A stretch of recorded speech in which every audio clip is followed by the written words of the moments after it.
This week we cruise from Harefield to Berkhamsted, but I thought we'd start with my water filter because this week it was mended. So in this side locker here, there's a big yellow hose pipe, and if I pull it out, you'll see it's got a filter on one end, and that is how water is collected from the canal and river that I happen to be in. Oh, some geese are coming to find out what I'm up to. The hose pipe is connected to a fitting in that locker, can you see? And then it comes out and you just plop it into the water, making sure it is about 30 centimetres, about a foot from the surface. Inside walkway in the kitchen, I have these switches and buttons. And if I press this one, don't know whether you can hear, but there's a very faint noise. That's the water pump. And the water pump is sucking water up the yellow hose through the fitting at the bottom of this locker, through some pipe work I'm going to show you in a minute, through a whole load of filters, and at the moment it's flushing over the side. And when you first use your water filter, you allow it to flush for a minute to make sure it's got clean filtered water that's going to be going into your tank later. Inside my engine bay is a variety of filters. Now the water comes from that fitting, just there, along this white pipe, and along and along and along and along, comes through a small filter, that's the pump, and then it starts to go through the filters. The first one is a 50 micron particle size filter. Second one is 5 microns. The next one is 3 microns. Then we have a hydrocarbon filter to take the heavy metals out. To take the diesel out the water. Then we have a heavy metal and pesticides, and not labelled, the one at the end has a chlorine and to take the colour out of it filter. And then it goes up the copper pipe, through the UV light that will kill the bacteria, and then back through the pipe work, through that hole, all the way down the end of the boat and into my water tank. Now that water that goes into the water tank is absolutely fine for showering and washing up, but not for cooking and drinking. Under my sink I have the Water Freedom Pure system, which is reverse osmosis. So it takes the water that's in the tank that has been filtered and UV'd, and it removes any chlorine that may be in the water and does reverse osmosis to make it pure water. Then it puts minerals back in to turn it into mineral water. And the way I access that, can you hear it? That gives me the water from the Water Pure, and that is certified okay for drinking. I don't know if you can see, there are 2 red lights and 2 blue lights at the bottom of the Water Freedom system. That's because the filters that are inside it are full. And the reason they're full is that all those filters that I showed you to begin with don't do their job as they should. So this is the water from the filter, the Water Freedom filter. Bit disappointed, to be fair. This is exciting. Here is a replacement filter array. So These go on top of those blue housings that has the filter in, and as you can see, it's got in, out, all the way along. And that's being replaced because John's not convinced that the one that I've got is working. He's bought a whole box of filters, and what's even more amazing is that the guy that's come to do it is John, who is the owner of Water Freedom. He's the one that designed it. So if he can't get it to work, no one can.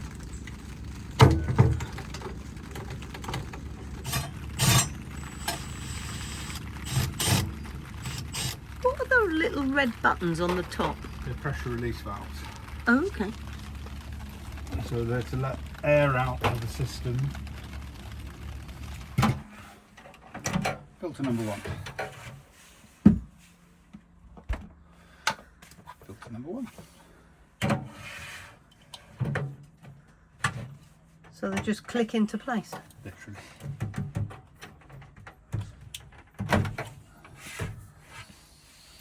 Number 2. Narrow. That's the reverse osmosis membrane, yeah? Yeah. And the third one, which is a carbon-based filter, and this adjusts the taste and whatnot. Taste and colour. Brings the pH back to almost exactly 7. Oh, okay. Perfectly neutral. Well, that looked really easy. It is really easy. That's on.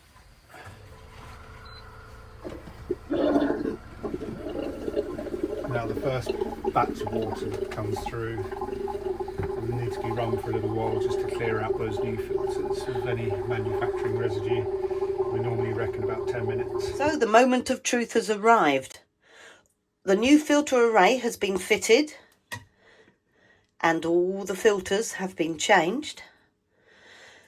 We've filtered half a tank of water. Oh my word, that looks like water. No longer looks like mud. Oh, thank goodness for that. Took a while to get it mended, but mended it is. Fabulous. Right, I'm now going to compare what it looks like tap water. Now this bottled water came from a tap in the local pub. And this is the water from the pure system. So this is reverse osmosis, pH neutral mineral water that you can drink. The taste of it is amazing because there's no fluoride and chlorine and all that sort of stuff in it. It's just pure water. Yummy. We have left Harefield. Well, we've left South Harefield and we are on our way to Harefield proper. I'm going to go to a pub called the Old Orchard. I know it's not surprising because apparently there's a really good view of the HS2 viaduct there. And I want to see what all the fuss is about. Before I left South Harefield, I took a little walk down to the HS2 viaduct. It was only about a minute from my boat. I wanted to get a little bit up close and personal to it. It is a big piece of engineering.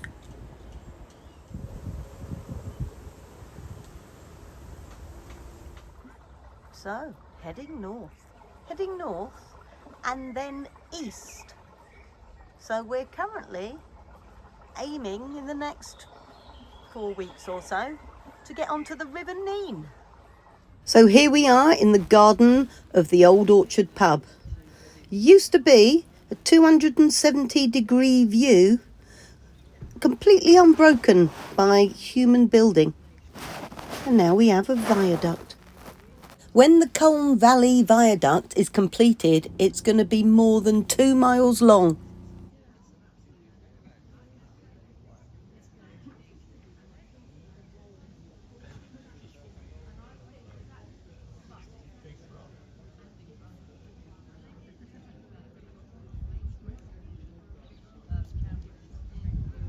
are just entering Blackjack Lock.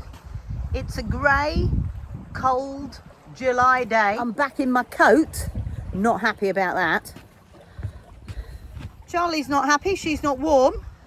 But I have joined up with another lady. I don't know her name yet. I've only just met her. And we're going to be doing a few locks together. And I'm going to keep going until I've got a reasonable signal on my phone.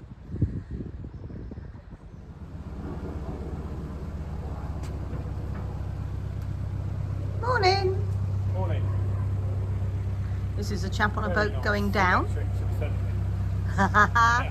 Yeah, it's the only way to travel for me. This is Narrowboat Willem. We're going to be sharing some of our day together. Nice.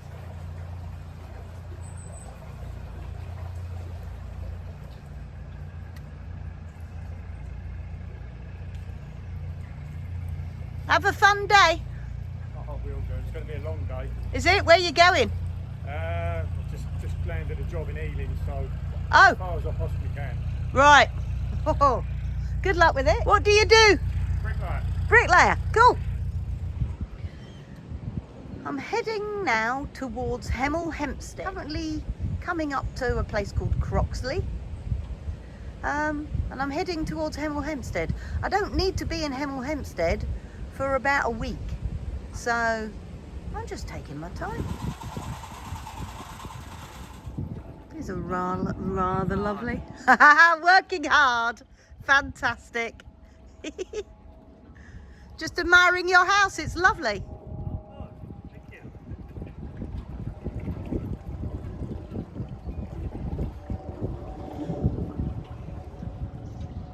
Nice place to live.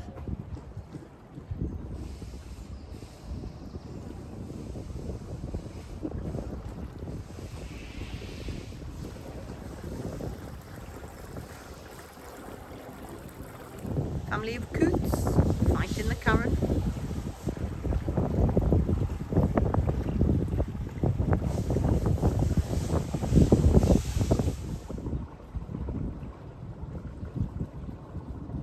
Koi carping. Looks like it's been there some time, doesn't it? The white water rafting is coming up.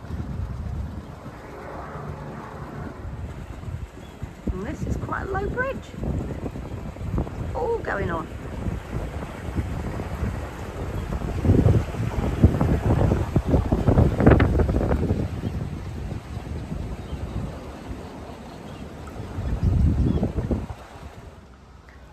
This is the boathouse at Hillingdon Narrowboats. So you can hire a boat from here. All shapes and sizes. Looks like a family's just talking about doing that very thing. Got to be careful around this lock near the Koi Carp Inn because there's a weir down that little side turning and the current is really strong and you kind of get sucked towards it.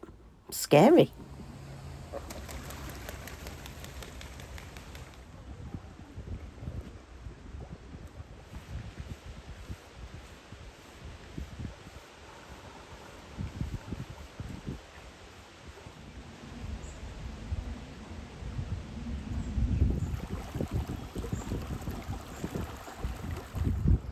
This, a whole load of rusting away old workboats and a magnificent 3-pipe sewage system. Thought I might moor up here, but I'm kind of changing my mind. Suppose it has to go somewhere.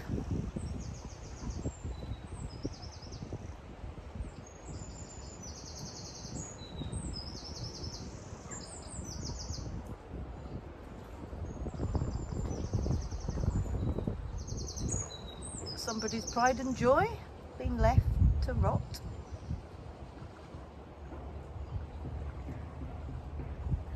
Winch on it.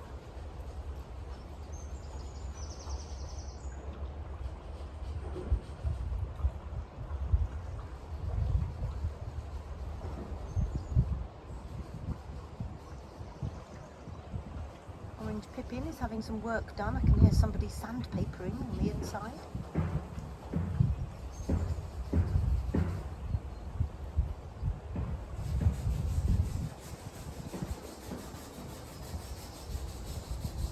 That'll look lovely one day. Welcome to a narrowboat morning.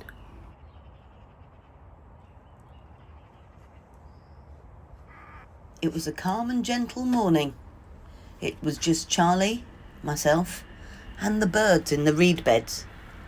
So we thought we would take a walk around Springwell Lake to go and have a look at the reed beds and see if we could learn something new about them.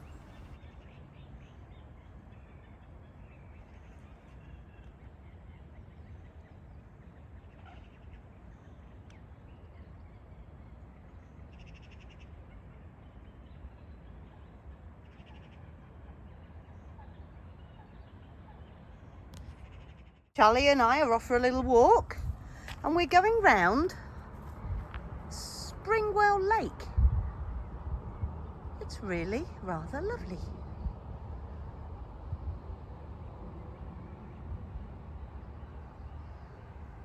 Bit of a grey old day, but hey, it's July. Happy summer. Bet that old tree can tell you a few tales. How gorgeous is that?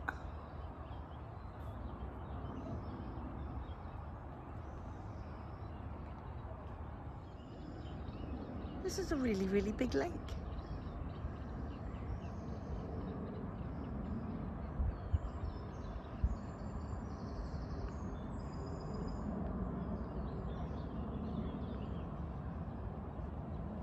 The plant which is most abundant here is a common reed. It's a type of grass. As well as providing homes to wildlife such as harvest mice, which weave their nests around the stalks, it's also used to make homes for people. The stems of the reeds are used for thatching houses. The reed bed is a natural filter. It absorbs pollution from the water as it grows, improving water quality in the Colne Valley.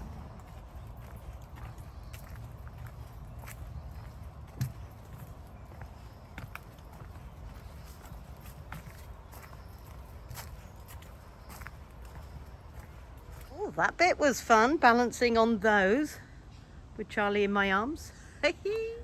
Not overly impressed, are you, Charlie? Come on then, let's keep going. I'm not going back that way.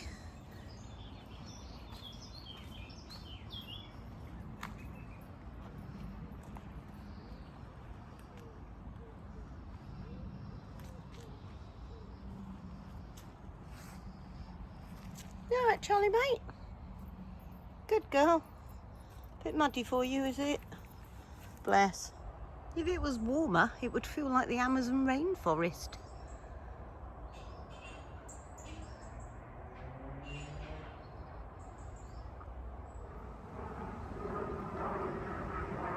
What a nice place for a picnic.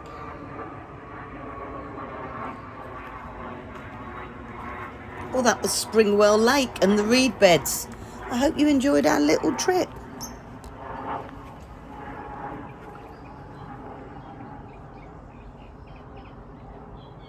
You join myself and Charlie leaving Springwell reed beds. That's what's behind me. And we're heading towards Hemel Hempstead. So it's a 4-day journey and I've got 5 days to do it. So I'm going to take it easy. Today I'm just going to get as far as I can before it rains. And then I'll take it from there. It's an exciting adventure.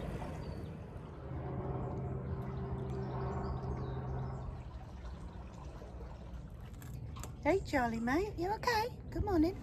See how much water we've had. Just spewing over the top of the lock. For the people that have requested, I still don't know how a lock works. I have come to this lock and this lock is full. As you can see, the water is up here and I'm on that level down there. It's a rise of about 10 feet. The very first job I have to do is empty this lock. This is called the gate paddle, and this is my windlass. And you put the windlass onto the gate paddle and you turn it, and this ratchet goes up. Now if we follow the ratchet down, can you see that bar just there? That is attached to the ratchet. And on the bottom of that bar is basically a rectangular piece of wood, and that is covering a hole at the bottom of this gate. When you use your windlass, you turn the ratchet so that goes up in the air. This bar goes up in the air, and the piece of wood that's attached to the bottom of it goes up in the air, making the water flow out of that hole in the gate. And there's the water flowing.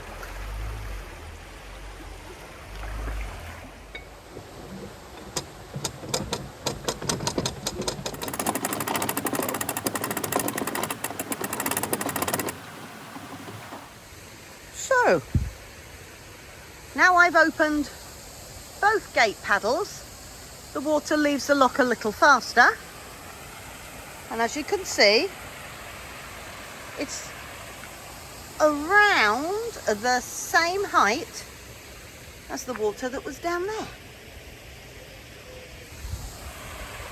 The water doesn't flow into the lock, well it does a bit because the lock gate's leaking, because the paddles on the gate at the top are closed. So the gate is like a dam, and it prevents the water up here from filling the lock until I open those paddles and allow the water in nice and slowly. You can't open a lock gate until the water inside the lock is exactly to the millimetre the height of the water on the other side of the gate.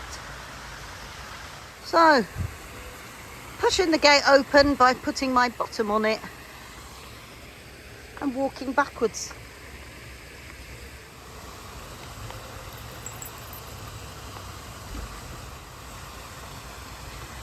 And now I must remember to close this gate paddle. There's what way in the lock. That's the gate we've just come through. And now I try and keep back from the gates that the water's going to come through to fill the lock, because that way she's not splashed so much and thrown around so much. So my next job is to close this gate.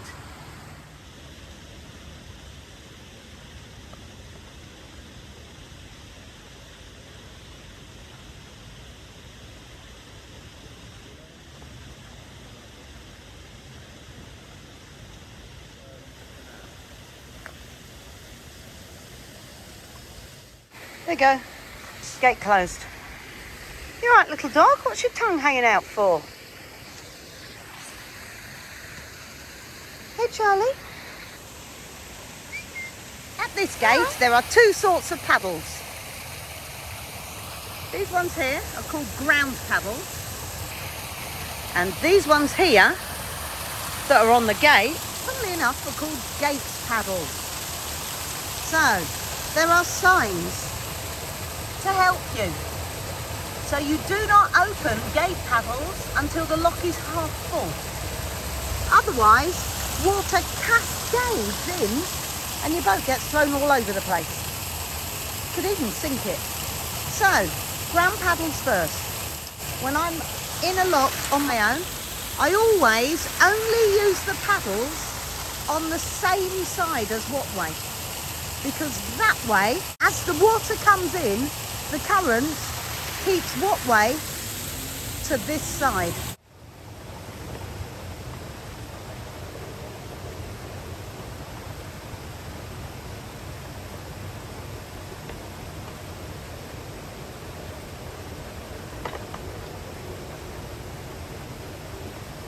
And also, to keep things safe, I only open paddles a tiny bit to begin with. That way, when the water flows in, it does it gently.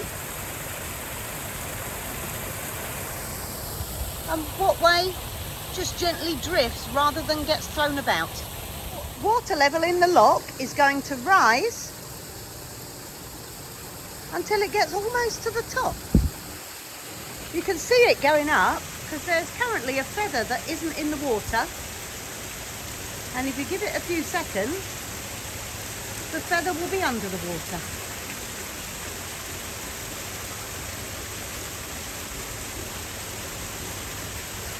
There we go. And now I'm going to raise the gate paddle a little bit more, because as you can see, there's only a little bit of the ratchet above and lots of ratchet left. So I'm going to raise the gate paddle a little bit more because I'm happy that Wattway is sitting nicely and nothing's going wrong. I've raised it fully. As you can see, there's a lot more swirling of water, but Wattway still seems all right. She's not being thrown around too much. Gate paddle time.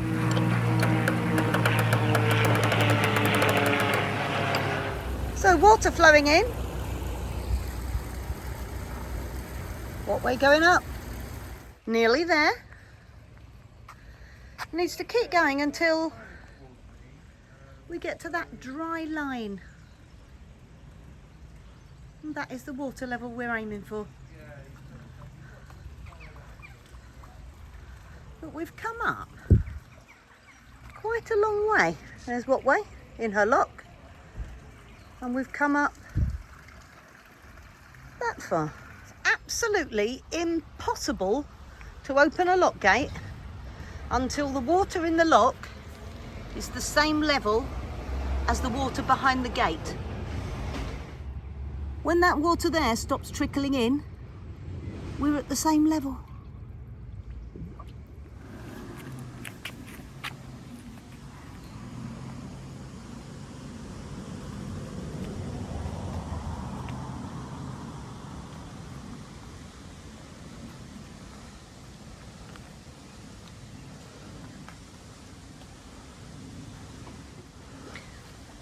Last job, close the gate paddles, close the ground paddles, and then you close the gate behind you.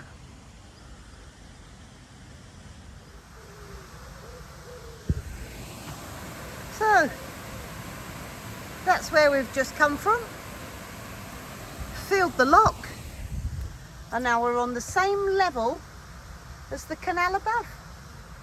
And we can continue on our way. That's how boats go uphill. And my plan is just to hover around just this side of the gate so I can jump off, close it, jump back on again. That's the edge of the gate. Just need to wait for Wattway to get her bottom out. That's into reverse to stop it. And then I'm going to use this handy bollard to keep her, hopefully, in one place. Right, got just enough room to close this gate without hitting Wattway.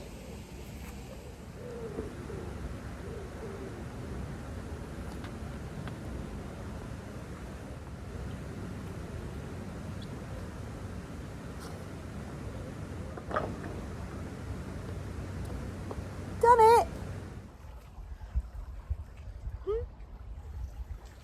That one's cute. So, on our adventure today, we have the adventure of going to a very large supermarket for some essentials. And then, I don't know, 4 locks, 5 locks, 6 locks. I'm going to keep going. It's going to rain this afternoon. I'm going to keep going until it looks like I'm going to get wet. Then I'm just going to stop. This is Stoker's lock.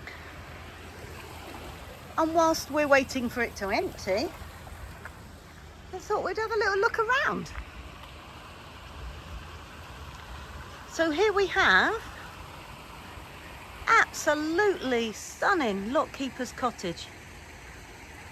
And you can buy windlasses and ropes at the back door down the steps. Nice. And then, come on Charlie, let's go and explore.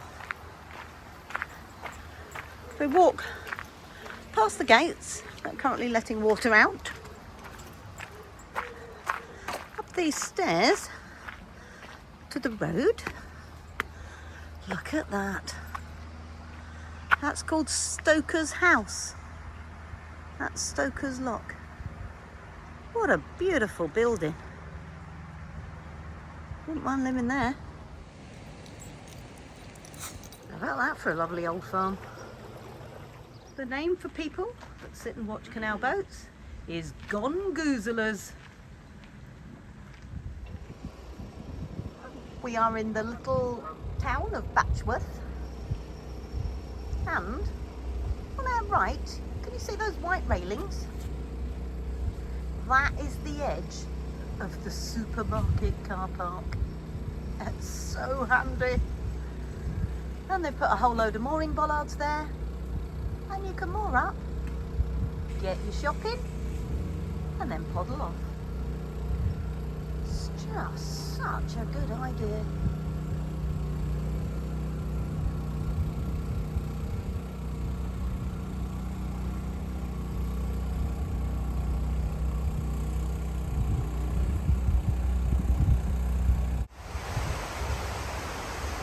Past the lifeboats, the little yellow boats, and the van boat.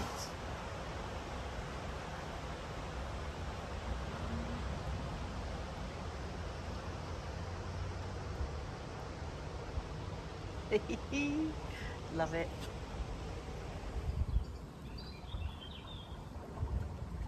Because it's such a cloudy day, it's a really good day for painting.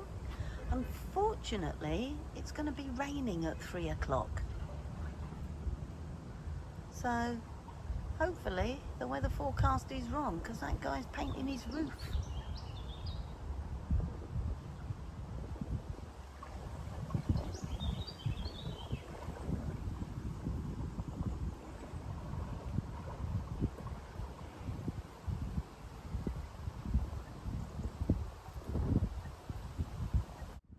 Lots of more boats, a blind corner, and a wide beam comes round it. Keep my nose out of the way. If you enjoyed today's video, please like it and subscribe to the channel. It really helps. So that's it for another adventure, and I'll see you next Sunday.